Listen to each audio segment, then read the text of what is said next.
अष्टावक्र ने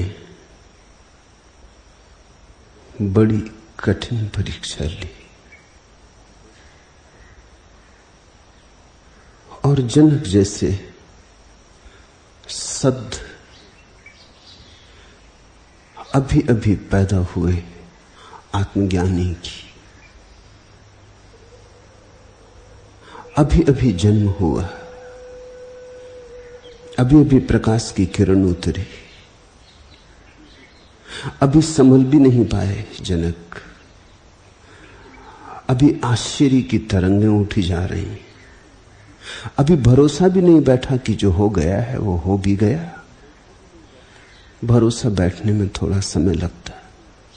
जितनी बड़ी घटना हो, जितनी अज्ञात घटना हो, उतना ही ज्यादा समय लगता है। अभी तो गदगद हैं जनक, हृदय में नई नई तरंगें उठ रही। जो हुआ है वो हो भी सकता है, इस पे भरोसा नहीं आ रहा। जो हुआ है वो मुझे हो सकता है, इस पर तो और भी भरोसा नहीं आ रहा। जो हुआ है वो इतने तत्क्षण हो सकता है, इस पे कैसे भरोसा है। बड़े गहन अहोभाव से भरे जनक और अष्टावक्र बड़ी कठोर परीक्षा लेते, जैसे अभी अभी पैदा हुआ बच्चा हो और परीक्षा शुरू हो गई। लेकिन उस कठोरता में करुणा है, उस कठोरता में जनक का सारा भविष्य है। और ये परीक्षा तत्क्षण ही ली जा सकती है। अगर थोड़ी देर हो जाए और ज्ञान की ताजगी समाप्त हो जाए तो फिर परीक्षा लेनी कठिन है। इसे थोड़ा समझने की कोशिश करें। जब ताजा ताजा ज्ञान है तब तरल होता है, तब उसे नए रूप दिए जा सकते, नए ढांचे दिए जा सकते।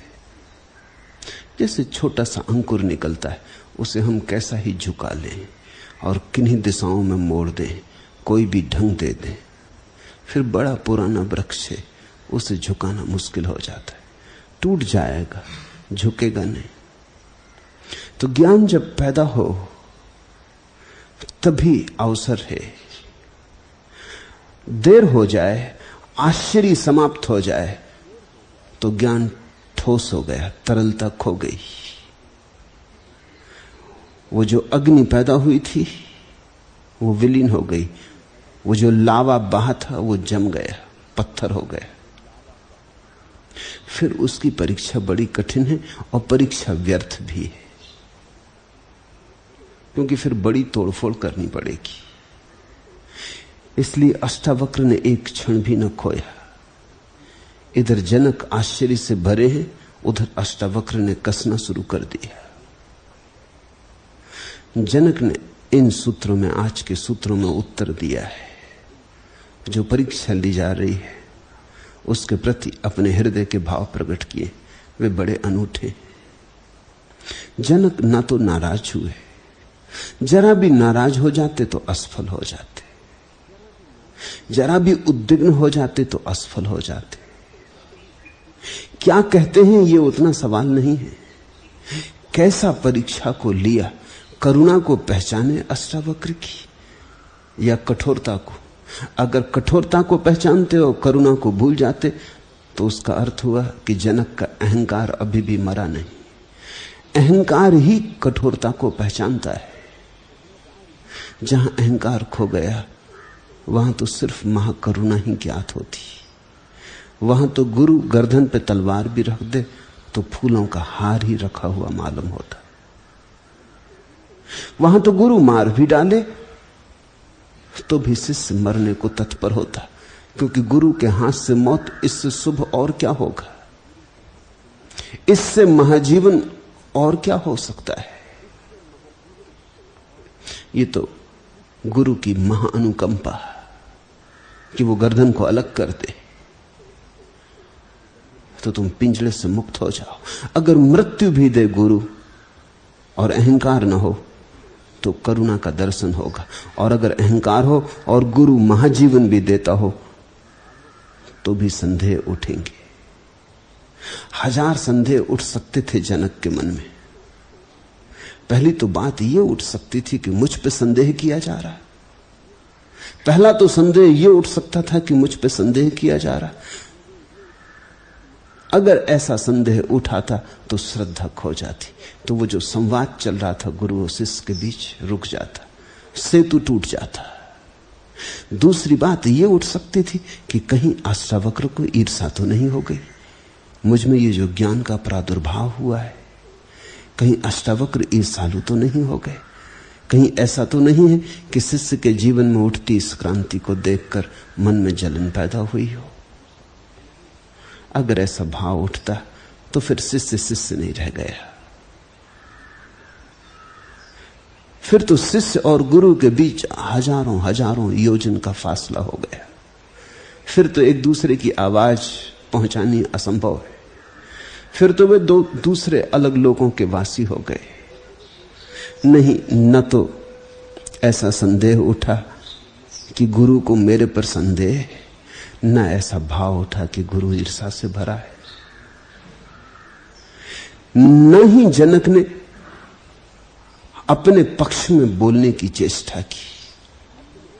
नहीं तो साधारणतः जब भी कोई तुमसे कुछ कहे और तुम्हें परीक्षा का संदेह हो तो तुम तत्क्षण सुरक्षा को तत्पर हो जाते हो, तुम तर्क देने लगते हो, विवाद करने लगते हो, तुम हजार सिद्धांत खड़े करके बताने लगते हो कि नहीं मैं ठीक हूं।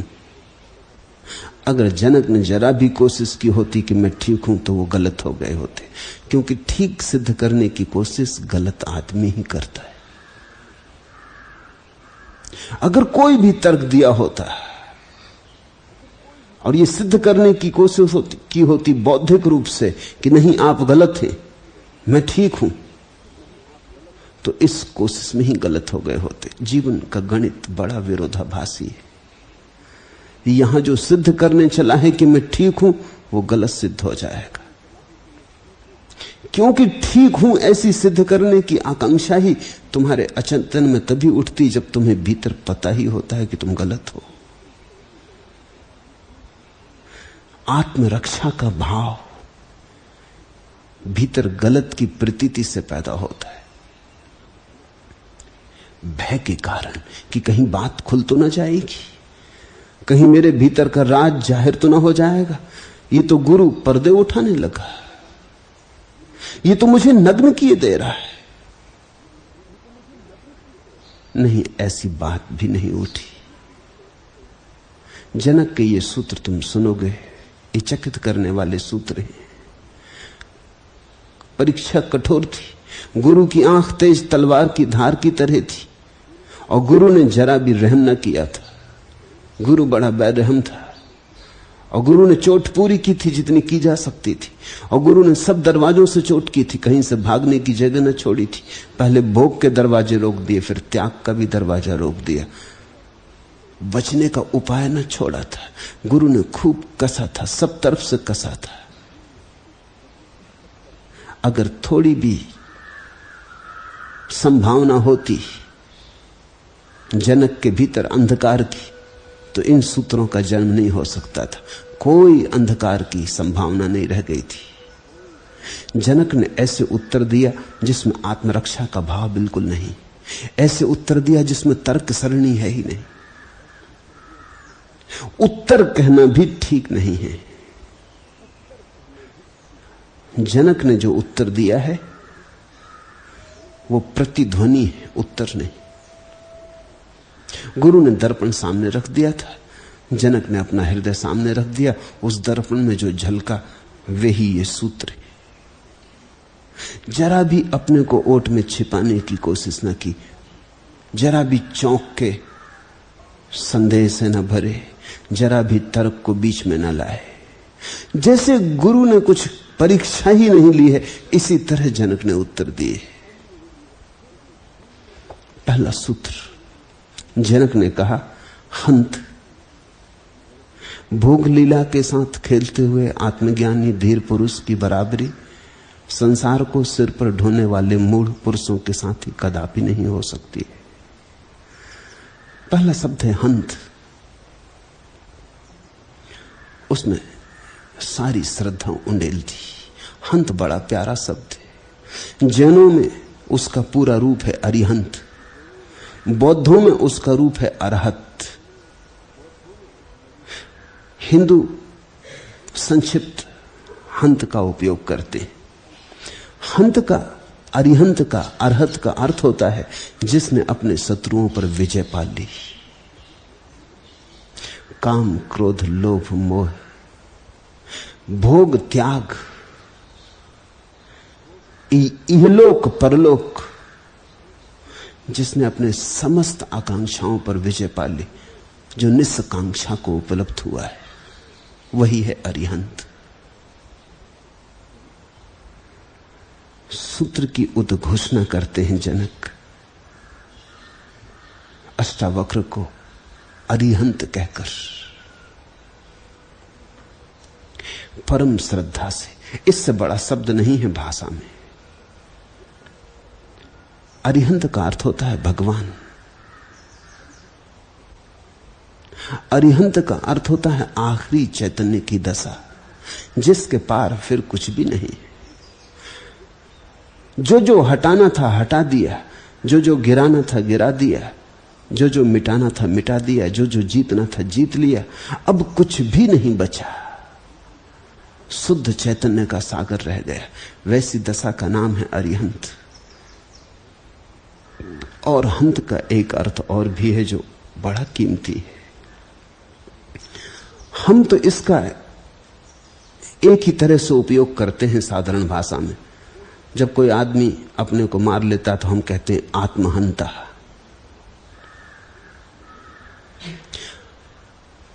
हंत का अर्थ होता है जिसने अपने को मिटा लिया, जिसने अपने को समाप्त कर दिया, जिसके भीतर मैं ना रही, जिसके भीतर अहंकार ना रहा, जिसने अपने को बिल्कुल समाप्त कर दिया, जिसने अपनी कोई रूपरेखा ना बचाई, नाम पता ना छोड़ा, जो शून्यवत हुआ, जो महाशून्य हुआ, निर्वाण को उपलब्ध हुआ, जिसने वस्तुतः आत्मघात कर लिया। तुम जिन्हें आत्मघात कहते हो वे आत्मघात नहीं, वे तो केवल शरीर घात है। एक आदमी गोली मार कर मर जाता है, इसको आत्मघात नहीं कहना चाहिए, क्योंकि आत्मा तो नहीं मरती, अहंकार तो नहीं मरता। सच तो यह है कि अहंकार के कारण ही उसने शरीर को मिटा डाला है। अहंकार पर चोट पड़ रही थी, दांव लग गया था, मुश्किल दिखता था बचना, दिवाला निकल रहा था कि पत्नी भाग गई थी, कि पराजित हो गया था, चुनाव में हार गया था, आत्महत्या कर ली। आत्महत्या कहनी नहीं चाहिए, शरीर हत्या, देह हत्या। मन, अहंकार सब मौजूद है, फिर जन्म ले लेगा, देर नहीं लगेगी, फिर किसी देह में उतर जाएगा। लेकिन ज्ञानी वस्तुतः आत्महंता है, वो अपने को मिटा ही डालता पूरा का पूरा, और उसके मिट जाने में ही परमात्मा का होना है। जब तुम खो जाते हो तभी प्रभु होता है। जहां तुम नहीं हो वहीं भगवान है। तुम्हारा मिलन भगवान से कभी ना हो सकेगा। तुम जब तक खोजते रहोगे तब तक भटकते रहोगे, क्योंकि तुम जब तक खोजते रहोगे तुम ही बने रहोगे। कल एक युवक इंग्लैंड से आया और मुझसे कहने लगा कि मैं आपके पास आया हूं, मेरी जीसस में बड़ी आस्था है, बड़ा विश्वास है मुझे जीसस में। उसने कहा, क्या आप मेरे विश्वास को दृढ़ बना सकेंगे? क्या आप मेरे विश्वास को और मजबूत बना सकेंगे? तो मैं संन्यास्त होने को तैयार हूं। मैंने उससे कहा, फिर हमें बातचीत साफ कर लेनी चाहिए, क्योंकि तुम्हारे विश्वास को मजबूत बनाने का अर्थ तो तुम ही को मजबूत बनाना होगा। तुम सोचते हो तुम जीसस पे विश्वास करते हो, तुम्हें जीसस से कोई भी प्रयोजन है? तुम्हारा विश्वास मजबूत होना चाहिए, और जब तक तुम्हारा सब भाव न मिट जाए मैं होने का, तब तक जीसस से तुम्हारा कोई संबंध नहीं हो सकता। तो अगर तुम मुझ पे छोड़ते हो तो मेरी पूरी चेष्टा ये होगी कि तुम्हारे विश्वासों को बिल्कुल मिटा डालूं, क्योंकि उन्हीं विश्वासों के सहारे तुम खड़े हो। जब सब सहारे गिर जाएंगे तो तुम भी गिर जाओगे, और जहां तुम गिरोगे वहीं सूली लगी। जहां तुम गिरे वहीं तुम्हारा संबंध क्राइस्ट से हुआ। उससे मैंने कहा, जब तक तुम क्रिश्चियन हो तब तक क्राइस्ट से कोई संबंध ना हो सकेगा। तो अगर तुम मुझ पे छोड़ते हो तो मैं तुम्हारे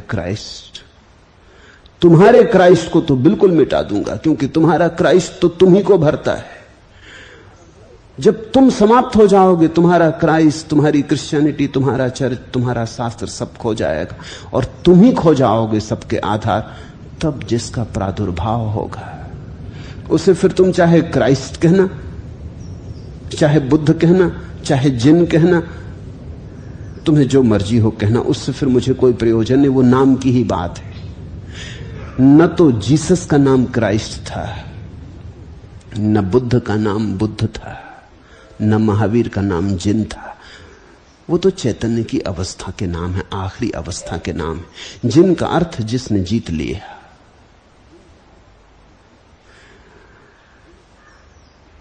बुद्ध का अर्थ जो जाग गया। क्राइस्ट का अर्थ भी है जो सूली से गुजर गया और फिर भी न मरा, जो मृत्यु से गुजर गया और महाजीवन को उपलब्ध हो गया। क्राइस्ट का अर्थ है सूली गुजर गई और फिर भी कुछ न मिटा। जो शाश्वत था वो बना रहा, जो व्यर्थ था वही छूट गया। सूली पे जो मरा वो जीसस थे, सूली से जो बच रहा वो क्राइस्ट। वही पुनरुज्जीवन की कथा का अर्थ है।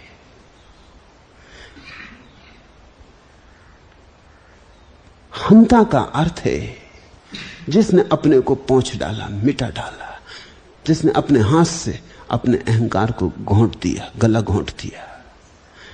फिर बचते हैं हम असीम की भांति, अनंत की भांति, शाश्वत सनातन की भांति। ठीक किया जनक ने उत्तर देने में जो पहला शब्द उपयोग किया, उसमें सब कह दिया। उसमें सब कह दिया कि आप मुझे धोखा न दे पाएंगे, आप मुझे नाराज न कर पाएंगे। कितनी ही परीक्षा लो मेरी, क्षण भर को भी मैं नहीं भूलूंगा कि तुम पहुंच गए हो। तुम्हारी कठोरता के कारण मैं ऐसा सोच भी नहीं सकता हूं कि तुम्हारे मन में ईर्ष्या होगी। तुम तो हो ही नहीं, तो ईर्ष्या कैसी? तुम तो हो ही नहीं तो अहंकार कैसा? तुम तो हो ही नहीं तो कठोरता कैसी? इसलिए पहला हंत शब्द उपयोग किया, उस हंत में सब कह दिया। बात तो वहीं खत्म हो गई। शेष सूत्र तो फिर व्याख्या है। शेष सूत्रों में तो इसी बात को फैला के कहा। हंत, हंतात्मक, अज्ञस्य धीरस्य खेलतो भोग लीलिया, नहीं संसार वाही कई मूढ़ई सह समानता। हे हंत, भोग लीला के साथ खेलते हुए आत्मज्ञानी धीर पुरुष की बराबरी संसार को सिर पर ढोने वाले मूढ़ पुरुषों के साथ ही कदापि नहीं हो सकती। और परीक्षा को व्यक्तिगत रूप से न लिया। उत्तर देखते हैं, उत्तर में यह नहीं कहा कि आप मेरी बराबरी अज्ञानियों से कर रहे हैं। मुझको तो बीच में लाए ही नहीं, मैं को तो उठाया ही नहीं, मैं का कोई संबंध न बांधा। उत्तर बिल्कुल निर्वैयक्तिक है। कहा कि भोग लीला के साथ खेलते हुए आत्मज्ञानी धीर पुरुष की बराबरी संसार को सिर पर ढोने वाले मूढ़ पुरुषों के साथ ही कदापि नहीं हो सकती। दोनों संसार में खड़े हैं, अज्ञानी भी खड़ा है, ज्ञानी भी खड़ा है, दोनों बाजार में खड़े, लेकिन दोनों के खड़े होने के ढंग में फर्क है। दोनों का स्थान भला एक हो, दोनों की स्थिति अलग है। अज्ञानी तो सिर पर ढो रहा है, ज्ञानी ने पोटली रथ पर उतार के रख दी। फिर से तुम्हें वो कहानी कह दूं, बार बार कहता हूं क्योंकि बड़ी महत्वपूर्ण है। सम्राट चला आ रहा है, शिकार खेलकर अपने रथ में बैठा हुआ, देखता है एक भिखारी को पोटली लिए हुए रास्ते पर। बिठा लेता है रथ में कि छोड़ दूंगा जहां तुझे उतरना हो। कहां तुझे उतरना है? भिखारी बड़ा सक पकाता है, बैठ तो जाता है रथ में डरा डरा। कहना तो चाहता है कि नहीं महाराज मैं और रथ में बैठूं, नहीं नहीं, मगर इतनी भी हिम्मत नहीं, नहीं कहने से कहीं सम्राट नाराज ना हो जाए। उस स्वर्ण सिंहासन पर सिकुड़ा सिकुड़ा बैठा है, घबराया हुआ बैठा है कि कहीं मेरे कारण सब गंदा ना हो जाए, मैं दीनहीन इस राजरथ पर बैठूं। लेकिन पोटली उसने अपने सिर पर उठा रखी। सम्राट थोड़ी देर बाद कहता, अरे पागल, पोटली नीचे रखा, पोटली सिर पे क्यों रखे? वो कहता, नहीं महाराज, इतनी ही दया क्या कम है कि आपने मुझे बैठा लिया और अपनी पोटली का वजन भी आपके रथ पर रखूं। नहीं नहीं, ये जाप्ती हो जाएगी तो अशिष्टाचार हो जाएगा, माना कि मैं दीनहीन गरीब आदमी हूं, इतनी तो बुद्धि मुझे भी है। पोटली तो मैं सिर पे ही रखूंगा, आप कुछ भी कहो। मैं बैठ गया, यही बहुत। बैठना भी नहीं था मुझे, डर के मारे बैठ गया हूं कि कहीं आप नाराज न हो जाएं। मेरे पैर तो चलने के लिए ही बने हैं, मैं तो गरीब आदमी हूं, ये रथ मेरे लिए नहीं। मुझे बड़ी दिक्कत हो रही, कम से कम पोटली तो मुझे सिर पर रखे रहने दें। इतना बोझ आपके रथ पर और डालूं, नहीं, ये मुझसे ना हो सकेगा। अब तुम रथ में बैठे हो, पोटली सिर पर रखो कि नीचे बराबर। जनक कहते हैं ज्ञानी पुरुष भी रथ में बैठता, अज्ञानी भी रथ में बैठता। अज्ञानी पोटली सिर पर रखे रहता है, ज्ञानी पोटली नीचे उतार के रख देता है। संसार को सिर पर ढोने वाले मूढ़ पुरुषों के साथ ज्ञानी पुरुष की समानता कदापि नहीं की जा सकती। क्यों? भोग लीला के साथ खेलते हुए। वो जो ज्ञानी पुरुष है उसके लिए तो सब लीला हो गया, सब खेल हो गया।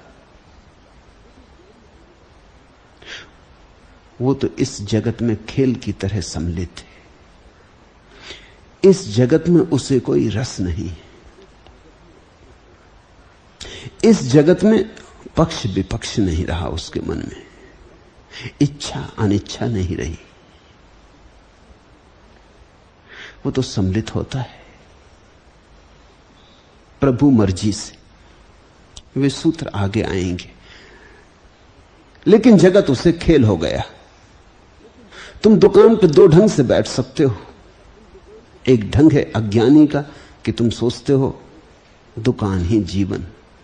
एक ढंग है ज्ञानी का, तुम जानते हो एक खेल जरूरी, खेलना आवश्यक, जीवन का हिस्सा, लेकिन खेल मात्र।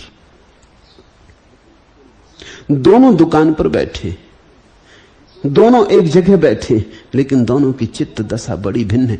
एक साक्षी मात्र है क्योंकि सब खेल है, दूसरा भोक्ता हो गया, कर्ता हो गया क्योंकि सब बड़ा गंभीर है। अज्ञानी जगत को गंभीरता से लेता, ज्ञानी हंस के लेता, बस उतनी मुस्कुराहट का फासला है। पत्नी मर जाती तो अज्ञानी भी उसे मरघट तक छोड़ आता, लेकिन रोता चीखता चिल्लाता। ज्ञानी भी मरघट तक छोड़ आता। एक खेल पूरा हुआ, एक नाटक समाप्त हुआ, पर्दा गिरा। रोने चीखने चिल्लाने जैसा कुछ भी नहीं। भीतर वो साक्षी ही बना रहता, दृष्टा भाव उसका क्षण भर को नहीं खोता। इतना ही भेद है। ज्ञानी संसार को छोड़ के भागे तब ज्ञानी, तो इसका अर्थ हुआ कि अभी भी संसार को गंभीरता से ले रहा है, छोड़ के भाग रहा है। अभी संसार को देख नहीं पाया, अभी आंख गहरी नहीं हुई, अभी उतरा नहीं जीवन के अंतरतम में, अभी पहचाना नहीं कि भोक्ता हो कर्ता मैं दोनों नहीं हूं, सिर्फ साक्षी मात्र हूं।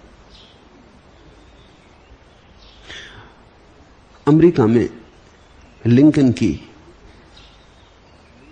पहली सती मनाई गई, तो एक आदमी ने लिंकन का पाठ किया 1 वर्ष तक। सारी अमेरिका में उसका चेहरा लिंकन से मिलता जुलता था, तो उसे नाटक का काम दिया गया कि वो लिंकन का अभिनय करे। और वो नाटक की मंडली सारी अमेरिका में घूमी, हर बड़े नगर में गई, गांव गांव गई, साल भर उसने यात्रा की। वो आदमी साल भर तक लिंकन का अभिनय करता रहा, लेकिन धीरे धीरे धीरे धीरे लोगों को थोड़ा शक हुआ कि उस आदमी में गड़बड़ होनी शुरू हो गई। वो लिंकन के कपड़े पहनता, नाटक में तो पहनता ही, धीरे धीरे वो बाहर भी पहनने लगा, मंच के बाहर भी चलने लगा। वैसे ही जिससे लिंकन चढ़ता था, थोड़ा लंगड़ाता था लिंकन, तो वैसे ही लंगड़ा के बाहर भी चलने लगा। लिंकन थोड़ा हकलाता था, तो वैसा ही हकला के वो बाहर भी बोलने लगा। लोगों ने कहा कि क्या मजाक है। पहले तो लोगों ने समझा मजाक कर रहा है, लेकिन फिर धीरे धीरे लोग गंभीर हो गए, क्योंकि वो तो बिल्कुल ही मान बैठा कि लिंकन हो गया है। जब साल भर बाद वो घर आया तो वो तो बिल्कुल लिंकन होके आ गया था। साल भर अभिनय करते करते वो ये भूल ही गया कि मैं अभिनेता हूं। उसने तो मान ही लिया कि मैं अब्राहम लिंकन। उसके संबंध में तो ये लोकोक्ति प्रचलित हो गई कि जब तक इसको गोली ना मारी जाएगी तब तक ये ना मानेगा। जैसे लिंकन को गोली मारी गई और लिंकन की हत्या हुई, जब तक इसकी हत्या ना होगी ये मानने वाला नहीं। सब तरह के इलाज किए गए, चिकित्सा की गई, डॉक्टरों को दिखाया गया, मनोवैज्ञानिकों को दिखाया गया, सब थक गए समझा समझा के।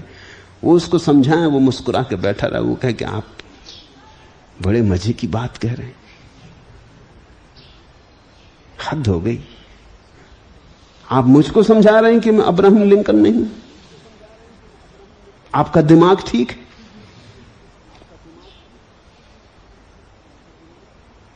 मुझ में क्या कमी देखते? कमी उसमें कुछ भी ना थी। अभिनय वो बिल्कुल पूरा कर रहा था। वैसा चलता, वैसा बोलता, वैसा उठता बैठता, वैसी उसने दाढ़ी मूछें बढ़ा ली थी, सब बिल्कुल वैसा था। आखिर चिकित्सक भी उससे थक गए और उन्होंने कहा कि आदमी तो हद है, इसको भरोसा इतना गहरा आ गया है। तभी अमेरिका में एक मशीन इजाद की गई थी जिसको अदालतों में उपयोग करते हैं झूठ पकड़ने के लिए, लाई डिटेक्टर। आदमी को मशीन के ऊपर खड़ा कर देते हैं, उससे प्रश्न पूछते हैं, ऐसे प्रश्न जिनके उत्तर वो झूठे तो कभी दे ही नहीं सकता। जैसे उससे पूछते हैं घड़ी दिखा के कि कितना बजा है, अब घड़ी में अगर 8:30 बजा है तो वो कहता 8:30 बजा है, इसमें क्या झूठ बोलेगा? घड़ी सामने, झूठ बोलेगा कैसे?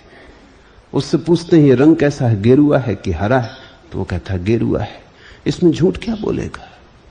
उसके सामने किताब रख के कहते हैं किताब कुरान है कि बाइबल है, वो कहता है बाइबल है, इसमें झूठ क्या बोलेगा? ऐसे 5-7 प्रश्न पूछते हैं जिनमें सच बोलना अनिवार्य ही है, उनमें झूठ बोलने की कोई जगह नहीं है। नीचे मशीन ग्राफ बनाती, जैसा तुमने कार्डियोग्राम देखा हो वैसा ही ग्राफ बनता है नीचे। उसके हृदय की धड़कनें बताती हैं कि बिल्कुल ठीक चल रही। तभी अचानक उससे पूछते हैं कि तुमने चोरी की? उसके हृदय में तो आवाज आती है कि की, क्योंकि उसने की है, लेकिन वो उसे गटक जाता और कहता नहीं। नीचे कार्डियोग्राम जो बन रहा है, ग्राफ जो बन रहा है, वो झटका खा जाता, क्योंकि अब पहली दफा कुछ कहना चाहता था और कुछ कहा तो एक झटका लगा। हृदय की धड़कन पर, श्वास पर एक विरोध पैदा हुआ, एक द्वंद्व हुआ, द्वंद्व पकड़ जाता है, बस वहीं उसे पकड़ लेते। तो किसी ने सुझाव दिया कि इस आदमी को लाई डिटेक्टर पर खड़ा करके देखो। उसे खड़ा किया गया, उसके सब चिकित्सक इकट्ठे हुए, परिवार के लोग इकट्ठे हुए। वो आदमी भी थक गया था, रोज रोज रोज रोज सभी समझाते थे। उसने उस दिन कहा कि अच्छा चलो झंझट खत्म करो, हूं तो मैं अब्राहम लिंकन, लेकिन क्या करूं? अब दुनिया मानने को राजी नहीं, तो जाने दो, दुनिया को कह देंगे कि नहीं है। इस किस्से को अब खत्म किया जाए। लाई डिटेक्टर पर खड़ा किया, 5-7 ऐसे प्रश्न पूछे जो ठीक ही उत्तर दिए जा सकते थे। तब उससे पूछा कि क्या तुम अब्राहम लिंकन हो? उसने कहा कि नहीं। और नीचे लाई डिटेक्टर ने कहा कि ये झूठ बोल रहा है। इतना गहरा भरोसा, ऊपर से कह रहा है नहीं, लाई डिटेक्टर भी कहता है कि है तो ये अब्राहम लिंकन। हमारी भी ऐसी दशा है, जन्मों जन्मों। उसने तो एक ही साल काम किया था अब्राहम लिंकन का, हम जन्मों जन्मों से कर्ता और भोक्ता बने। कोई लाई डिटेक्टर हमें पकड़ नहीं सकता। अगर हम कहीं भी लाई डिटेक्टर पर खड़े हो कि हम साक्षी हैं, लाई डिटेक्टर कह गए आदमी झूठ बोल रहा है, कर्ता भोक्ता है। साक्षी बिल्कुल नहीं। हमारी आदत लंबी और प्राचीन हो गई है, पुरातन है, सदियों से चली आती। जब कोई व्यक्ति जागता है तो भागता थोड़ी है, कहीं भागेगा कहां। जाग के इतना ही अंतर पड़ता है। यह अंतर बहुत छोटा और बहुत बड़ा, दोनों एक साथ। यह किसी को पता भी नहीं चलेगा, ऐसा अंतर है। ये तो तुम गुरु के सामने खड़े होगे, उसके दर्पण में ही झलकेगा और किसी को पता भी नहीं चलेगा। शायद तुम्हारी पत्नी भी न पहचान पाए कि कब तुम कर्ता से साक्षी हो गए, कब, किस घड़ी में, किस क्षण में क्रांति घटी। शायद तुम्हारा पति भी न पहचान पाए, तुम्हारे बच्चे भी न जान पाए, जो तुम्हारे हृदय के बहुत करीब हैं वो भी न जान पाएंगे, क्योंकि ये क्रांति बड़ी सूक्ष्म है, सूक्ष्माति सूक्ष्म है। ये इतनी बारीक क्रांति है कि या तो तुम जानोगे या गुरु जानेगा, इसके अतिरिक्त कोई भी नहीं पहचान सकेगा। क्योंकि रहोगे तो तुम वैसे के वैसे। दुकान करते थे तो उस दिन क्रांति के बाद भी तुम दुकान पे जाके बैठोगे, तराजू से सामान तौलोगे, बेचोगे, ग्राहकों से मोल तोल करोगे, सब करोगे। घर आओगे, बच्चों के सिर थपथपाओगे, पत्नी के लिए फूल या आइसक्रीम खरीद लाओगे, वो सब करोगे। सब वैसा ही चलता रहेगा, शायद पहले से भी अच्छा चल पड़ेगा, क्योंकि अब एक गहन समझ का जन्म हुआ है। अब तुम किसी को व्यर्थ कष्ट न देना चाहोगे, लेकिन भीतर एक क्रांति घटित हो गई। अब तुम दूर दूर हो, अब तुम बहुत दूर हो।